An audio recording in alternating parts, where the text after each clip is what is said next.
The storm that night was the kind that made the streets look like rivers, with rain slamming against the glass of passing cars and thunder rolling so loud it shook the ground. Most people hurried home, closing their doors and pulling curtains shut, wanting nothing more than warmth and safety. But on the edge of the city, outside the towering glass building that symbolized success and wealth, something unimaginable was happening. A frail elderly couple lay collapsed on the sidewalk, drenched in freezing rain, their trembling hands barely holding onto each other as if clinging to life itself. Inside his luxury car, a man who thought he had everything, power, money, respect, slammed his brakes in shock when his headlights revealed the heartbreaking sight. He had seen tragedy in headlines, in films, in stories of strangers. But never this close, never this real, and never in a way that pierced straight through the wall of steel he had built around his heart. Before we continue deeper into this emotional journey, if you believe in kindness, in second chances, and in the power of compassion to change lives, please take a moment to like this video, share it with someone who needs hope, comment your thoughts, and subscribe to Kindness Corner. Together, we can make stories like this shine a light in a world that often forgets empathy. The man in that car was Adrian Cole, a millionaire whose face had graced business magazines and news articles. To the world, he was untouchable, an emblem of financial success. Yet as he stepped out into the rain and rushed toward the elderly couple, his polished shoes sinking in puddles, Adrian felt a rare panic rise in his chest. The woman was frail, her skin pale and lips trembling, while the man's weak breathing was almost drowned by the rain.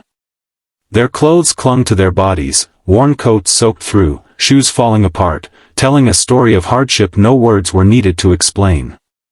Adrian dropped to his knees beside them, feeling rain soak his expensive suit, not caring for once about appearances. He dialed emergency services, his hands shaking, but as he looked at the couple's faces, he realized that this was not just a passing tragedy, this was a story meant to change him forever. The ambulance came quickly, sirens cutting through the storm, but the minutes before it arrived stretched into an eternity.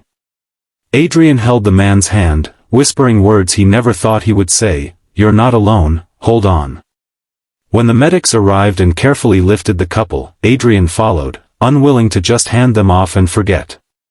He rode with them to the hospital, watching the monitors beep and the medics work, his chest tightening with a fear he hadn't felt in decades.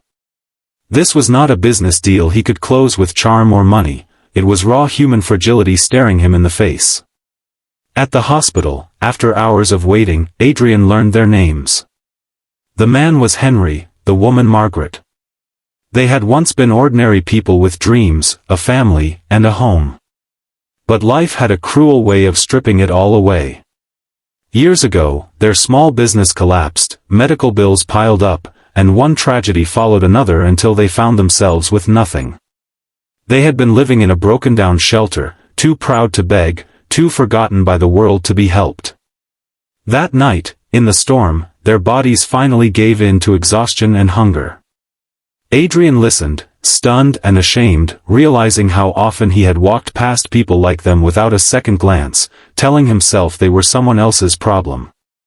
Days passed as Henry and Margaret recovered slowly, and Adrian found himself visiting them every morning before work and every evening after. He, the man who had never stayed in one place unless profit was involved, was now bringing warm meals, listening to stories of their youth, their lost children, their laughter, and their pain.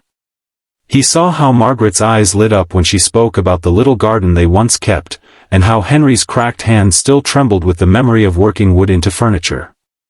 And with every visit, Adrian felt something shift deep within him. For years, money had been his shield against emotion, but now he saw how powerless it was against loneliness and loss. He began questioning everything, his empire, his choices, the emptiness that echoed in his penthouse when he returned at night. Yet, change never comes easy. Adrian struggled with guilt, haunted by the thought of how many times he had ignored others suffering in silence. He questioned whether helping this one couple was enough, whether it was just a bandage over a wound too wide to heal. But then came the night when Henry looked at him, tears in his weary eyes, and said, "You saved us when we had nothing left. You gave us a reason to hold on." Those words broke something open in Adrian.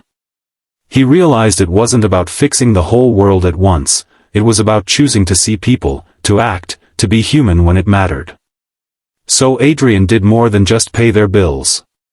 He found them a small, warm home, helped reconnect them with distant relatives, and even rebuilt Henry's workshop so he could create again.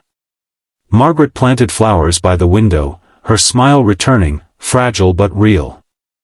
And for Adrian, the mansion he lived in no longer felt like home. Instead, it was the evening spent in that little house, sharing tea, laughter, and simple meals with people who had once been strangers but now felt like family. His wealth had bought him many things, but it was their gratitude and love that gave him the one thing money never could: peace. Months later, Adrian made a decision that shocked the business world. He started a foundation dedicated to helping forgotten seniors, those who had slipped through society's cracks. What began with Henry and Margaret grew into shelters, healthcare programs, and countless lives saved. And whenever reporters asked him why, he always thought back to that stormy night, the sight of two fragile figures lying in the rain, and the moment his world shifted from profit to purpose. By the end of this story, the millionaire was no longer remembered for his wealth but for his heart. The man who once lived behind glass walls now walked among people, hand in hand with the very ones society ignored. And in his transformation, he discovered that the greatest riches are not counted in bank accounts but in lives touched, hope restored, and love given freely. If this story touched your heart, if it reminded you that kindness is the most powerful force we have, please take a moment to like this video, share it with someone you care about, comment your feelings, and subscribe to Kindness Corner. Every engagement helps us spread more stories that can inspire change.